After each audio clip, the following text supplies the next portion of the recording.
So there isn't a time that I remember where like I didn't know Jesus, because my parents, they went to Mountain before they had kids, and then once they had kids, we were always at Mountain every Sunday. I like did not want to go to church. I was like, I don't want to go to Mount Kidmore. It's so boring. Like, this is so boring. I'm not learning anything new.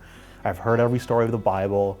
And so I was just like, I'm not going to church. My parents were like, yeah, you are. Get in the car. The first time I reviewed pornography was in the 4th grade.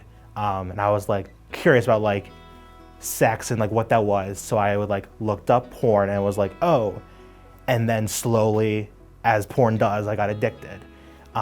Watching it every day, all the way through middle school, through high school, and something I still struggle with now.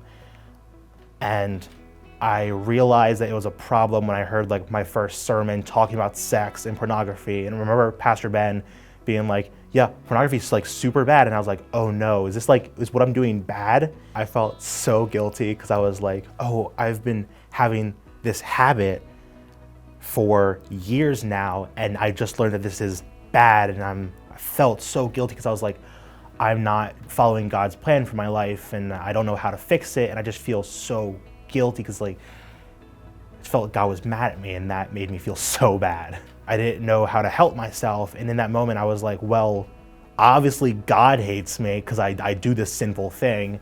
And I was like, well, if God hates me, what else do I have left? There's nothing else for me. Like, I can't grow, I can't do anything. I was just like stuck. In the time where I felt like the most guilty about my porn addiction, and I felt like I couldn't save myself, or like God was mad at me and would never forgive me, I let my guilt control me, and I let my guilt stop me from moving on and progressing and growing. The moment that like kind of took me out of that like stuck period was in my small group. Like, I was hearing other guys talk about their relationship with porn, and I felt, oh, I'm not alone.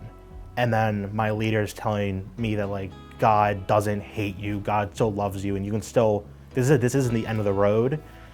And I heard God be like, yeah, I don't hate you, I love you very much, and you can grow and you can still have a relationship with me even though you struggle with this. And that really opened up my eyes and just made me dive deeper into my faith. Whenever I would slip up, definitely those thoughts of guilt would come back, and I would just return to that state of feeling so bad about myself. Just reminding myself that God loves me, and just remembering like what my leaders and my peers have told me, and going into the Word and just reminding myself that God loves me, and just reminding myself what God has said to me. That was the biggest thing that took me out of it and has put me on a better path. Ever since that point where I wanted to take my faith seriously and like really get my porn addiction under control, I've seen a big change in my mindset. Mostly whenever I'm feeling guilty, instead of just letting that control me and just take over, I've learned to like go to God, and it's not too late to go to God. Even if I didn't do it in the moment where I was feeling tempted, I can still go afterwards, and I don't have to let this guilt control me. I can go to God, and He can take some of that off my chest. I would definitely say to people who also struggle with pretty much anything, it's okay to feel bad. It's okay to feel guilty.